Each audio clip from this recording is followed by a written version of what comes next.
This is Business Therapy, where we help businesses heal from the inside out, revealing the human side of business. I'm your host, Diane Hansen, and I am joined by my co-host, Christine Salvo, therapist, mediator, and hypnotist. Awesome. Happy to be here. So this episode, I was really inspired with the new year and how everybody is out making resolutions, plans, how 2020 is just going to be the year for fill in the blank here. The new decade. Exactly.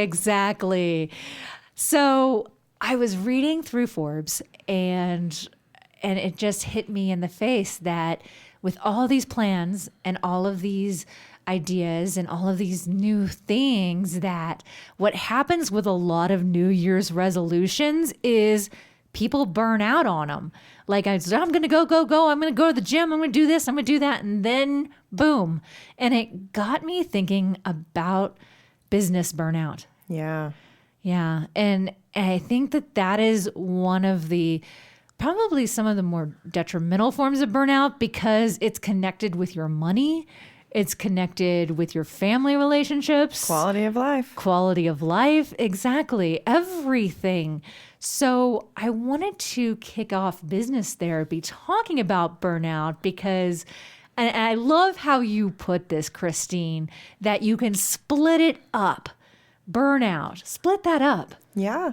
So just take the word. Burn, fire, enthusiasm, passion, spirit, all the things that fire would represent. And then out, like nothing really good comes from out, So, yeah, like throwing your back out. Not so great. Fire's full of power. Like I think of fire and I think like beauty, power. I mean, it's all of these wonderful things. But when we burn out, it's in the title. Yeah. The spark behind our eyes kind of starts to diminish, and maybe we get a little like more fatigued, more grumpy, more irritable. Our quality of life, our happiness just starts to go out, and all that spark, all that enthusiasm, all that goal-oriented juiciness kind of starts to... Oh, exactly. And it not only goes around, but everything else does with it because energy kind of perpetuates energy, Yep. Perpetual emotion. It's the same thing in life. So if you're going and you're moving forward momentum, that's great. But when you start to burn out, it's like walking through mud. Oh, yeah. You're walking through mud, and when it translates into the work environment, or if you're a business owner, the passion that you have for your business, it just starts to be mud. And especially like you said, so the holidays, there's such a great time for new energy, right? Especially it's 2020, it's a new decade. That means a lot. We've put so much meaning behind 2020 and the last 10 years is over and all this stuff. But I want you to think about the holidays and holiday stress. I don't know about you, but it took a toll. Everyone I've talked to, it's like the holidays.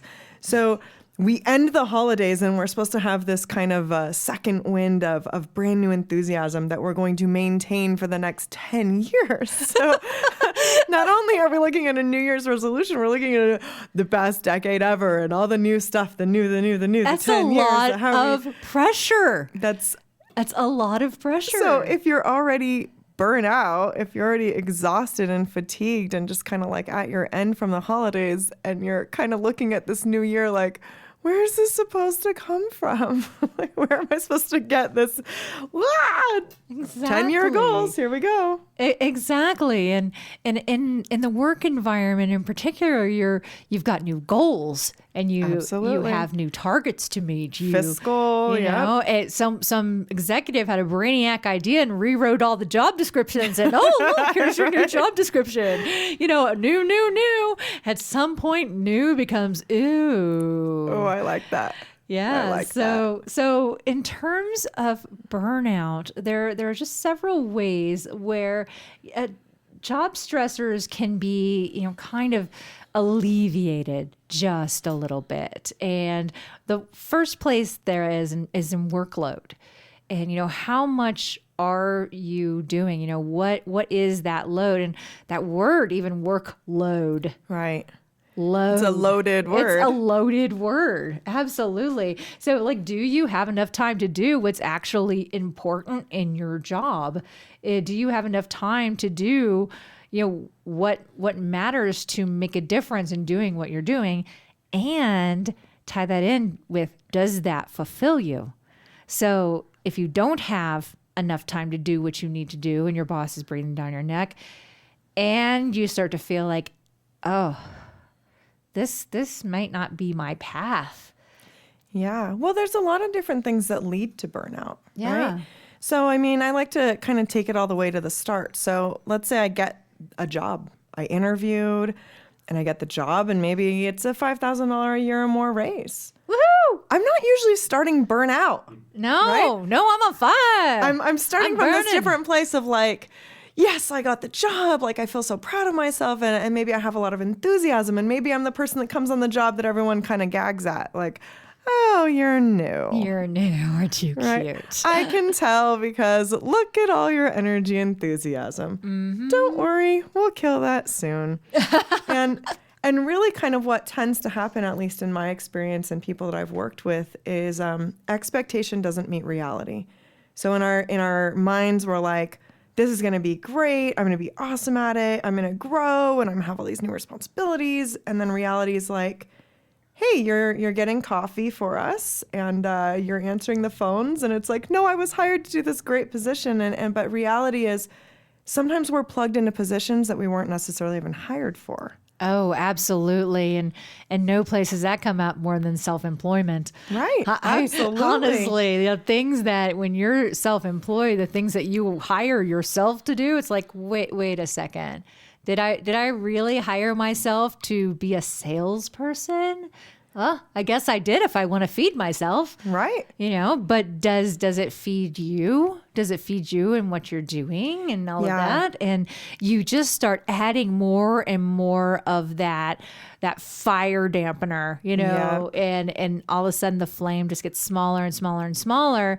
So whereas the workload, I don't like that word. Let's change that. Our work lightning needs to light our fire. And if it doesn't, the load dampens that fire and it goes out. So, whether you're working for somebody and have this brand new job and maybe expectations aren't necessarily meeting reality, I think one of the keys to avoiding that burnout is to communicate where you're at. Yeah, absolutely. But also understanding that we have aspects to our work-life happiness. Right? We want to feel like we have some control. We want to feel like we have the ability to move up. We want to feel like we have the ability to progress. And so often, when we're presenting this to our listeners, if you're feeling burnout, you'll usually know pretty quickly. Mm-hmm. Your desire to go to work starts to diminish. You're feeling like you're bored. You're not stimulated. You're not challenged. You don't feel like your skills are being utilized correctly. And those are direct hits to our self-esteem, to our identity, to, what we feel like we could accomplish versus what we really feel that we are, our contribution. Those are some vital things that lead to job burnout. Absolutely. And control and autonomy is one thing that I see mentioned across multiple media as the biggest thing that people need to understand when it comes to burnout is that there's one thing you can control, and that's you. Yeah. Everything else outside is a bit uncontrollable. But if you have the influence in the decisions about what affects your work and how you do your work and your contribution to your work, that's a fire starter. When you start to lose that autonomy and you start to feel out of control, or you feel like possibly there's been so much piled on you that you can't get your head above water, I think that's when you enter the danger zone. Absolutely. Absolutely. And then there's a real lack of reward to that. And, we have messages coming in right now from listeners on the show, and they agree, as you hear the dinging in the background, they agree that it's all about what you feel you have the control over, and also reward. Absolutely. Reward. You got to feel like it's worth it. And reward, there's two types of reward. Extrinsic comes from the outside, and intrinsic reward. And so when someone's saying, good job, you're great, or you see the benefit of what you're doing, that's that extrinsic reward. And that intrinsic reward, that's when it really makes sense to drill down to your why. Absolutely. And, I love the concept of why. I'm really kind of thinking of, there's so many different types of work. Sometimes people are really working just to pay the bills. It's not their passion. It's not their life's work. It's not. And the why may really just be, I need to make money. Like, I just need to survive. And that's a great why. There's nothing wrong with that why. And like you're saying, what we have control over in those elements, in that aspect, is our attitude.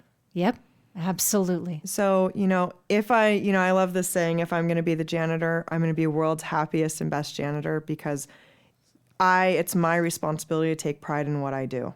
It's not other people's responsibility to approve or acknowledge. It's lovely when they do. It's lovely when you get noticed. And at the same time, I'm only responsible for me and what I bring. Yeah, absolutely. Absolutely. And sometimes we have to give ourselves our own rewards, our own gold stars, so to speak.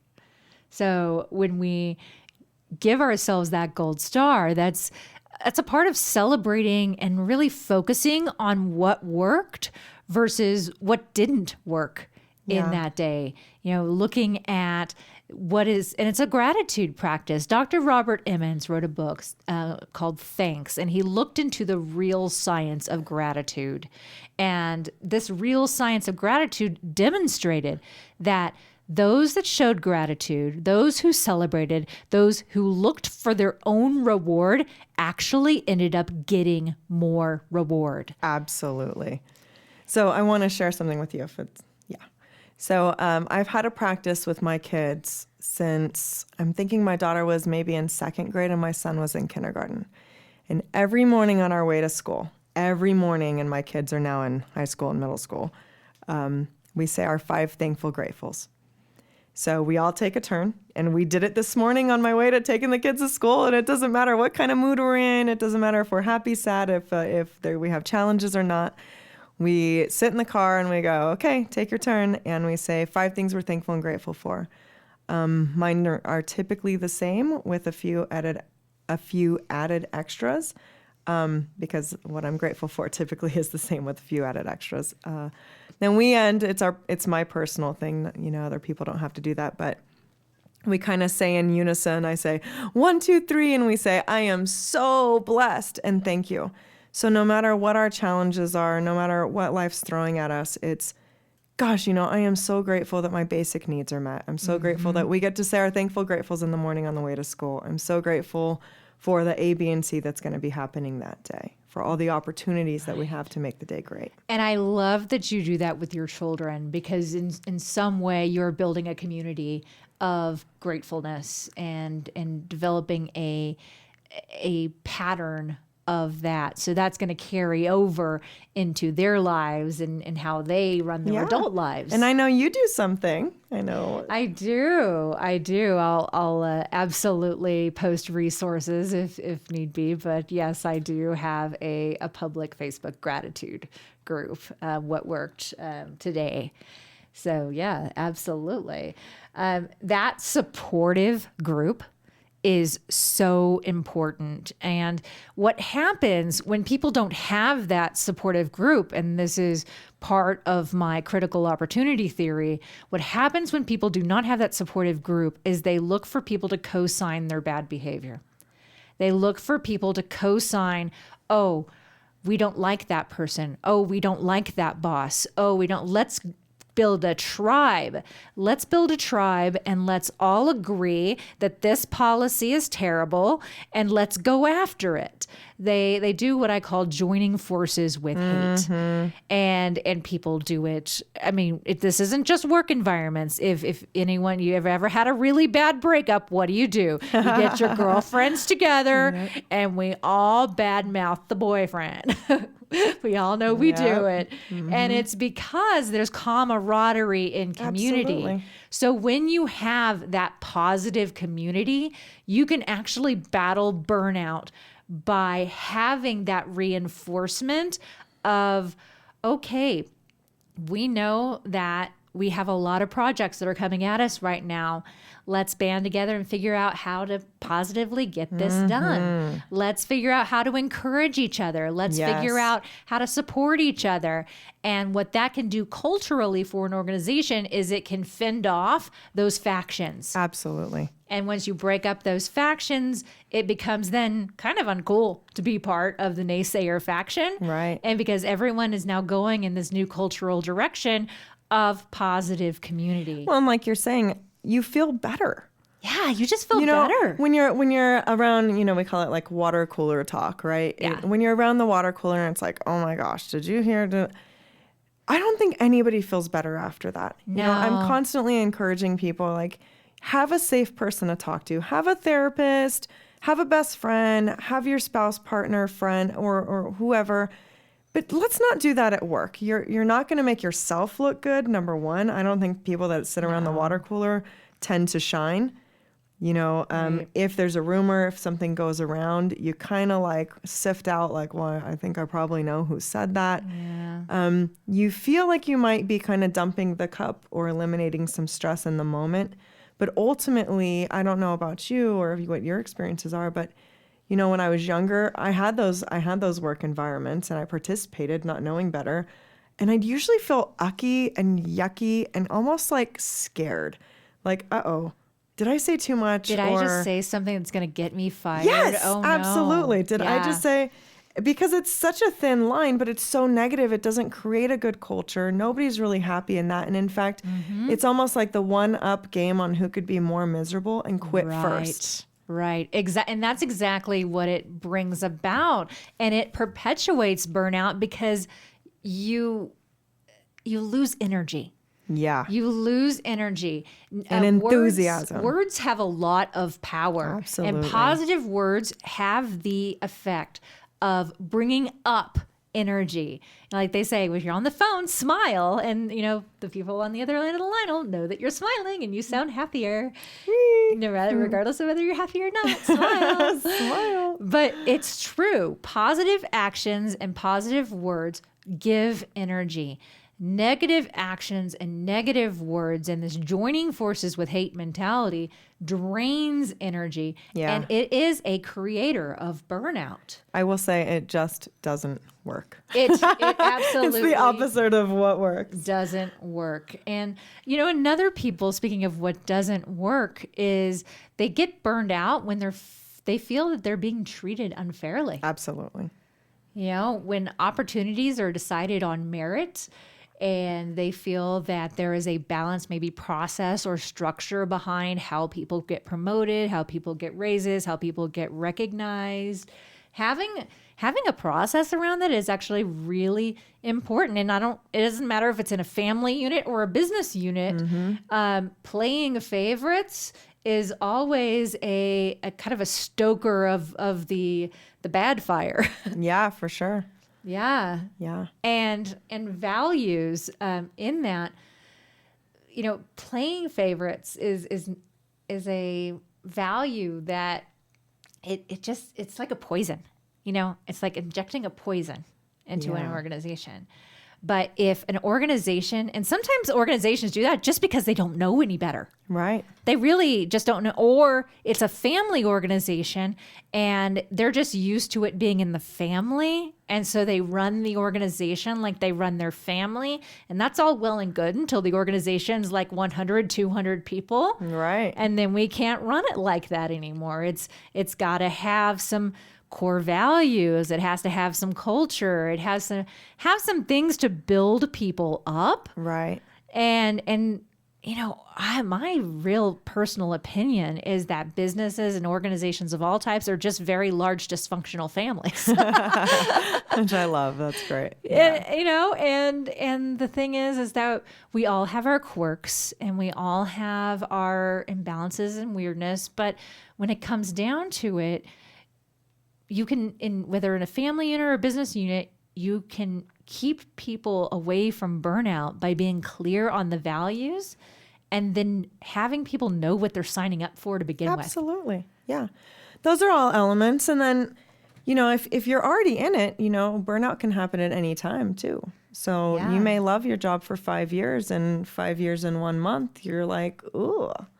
And that's a really great segue, because burnout is a sign of something. Absolutely. It's a sign of many things. It's a sign of many things. And it has a lot of different manifestations as well. Physical aspects of burnout. You have headaches. You get sick a lot. You're tired.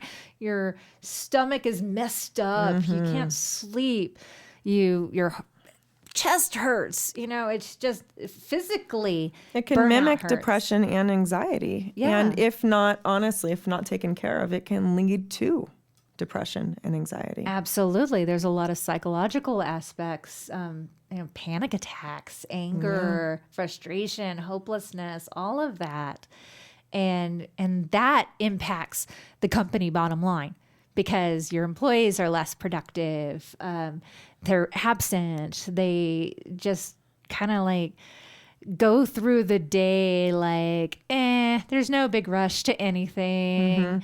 The sense of urgency is gone. Yeah, the sense of urgency is gone. And this happens again, whether you're an employee, you're running your own business, or you're sitting in your family, the sense of urgency is gone. This can even be for stay-at-home parents. Exactly. Yeah.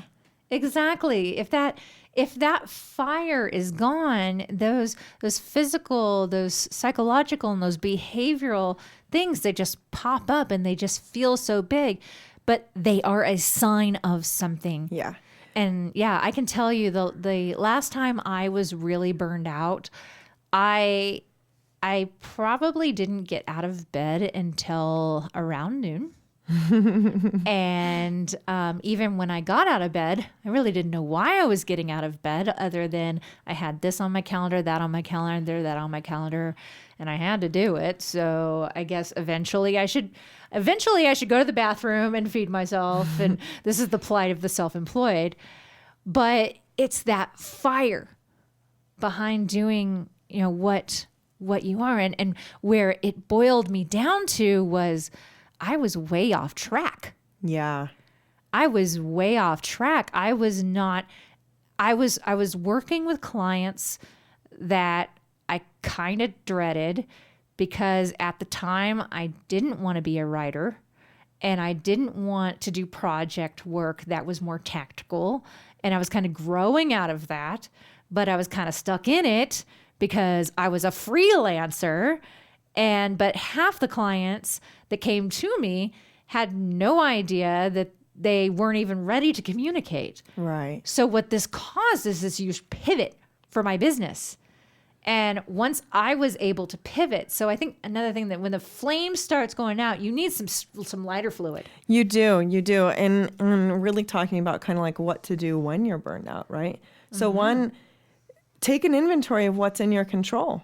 And like we said earlier, your attitude is vital. Absolutely. But also your strategy. Be strategic. Let's have hobbies. Let's start exercising. Let's start learning something new. Let's take it out of the workplace, because the workplace can't be your only place that you're fulfilled. Exactly. So balance. Okay, maybe your job isn't what you want and you're super passionate about it, but you know what? It puts food on the table. It allows for you to be housed and clothed, and maybe a little bit of fun sometimes. So we're grateful for that, just like you said earlier. And in addition, after work, now make that exciting. What do you want to do after work? How can you have some balance so that when you're going to work, you're like, you know what?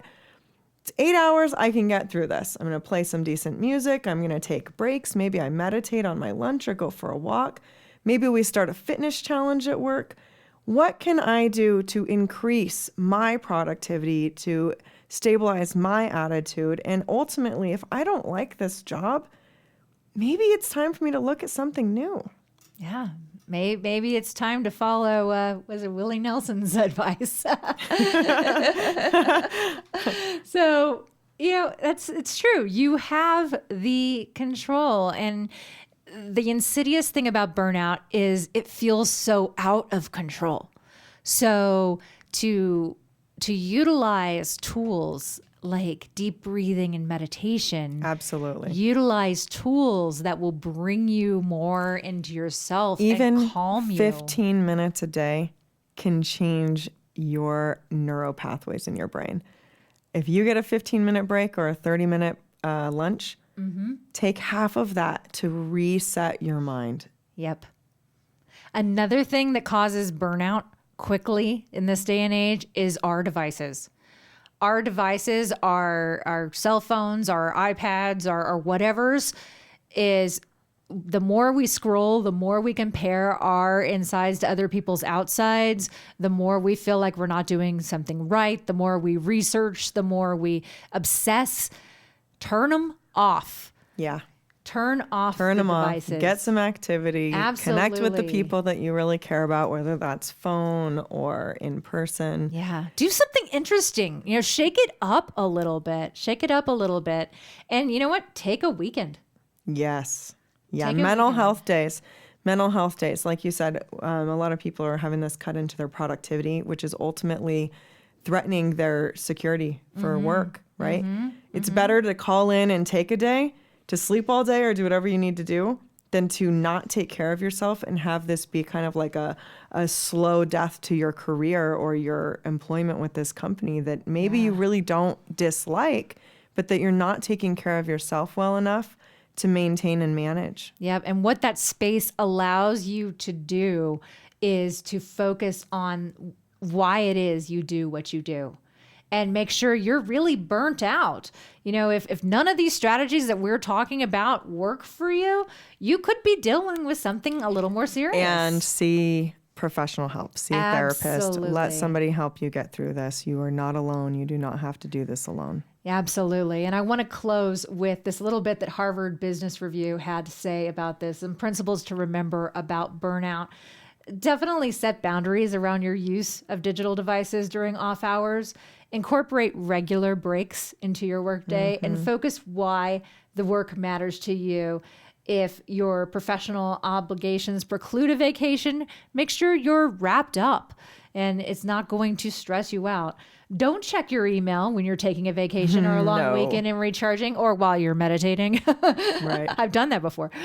Spend all your downtime vegging or engaging in activities that just bring your energy down, bring your energy up. And don't mistake constant fatigue and apathy for a temporary case of burnout. Again, if you feel like you just hate your job, it's okay to hate your job.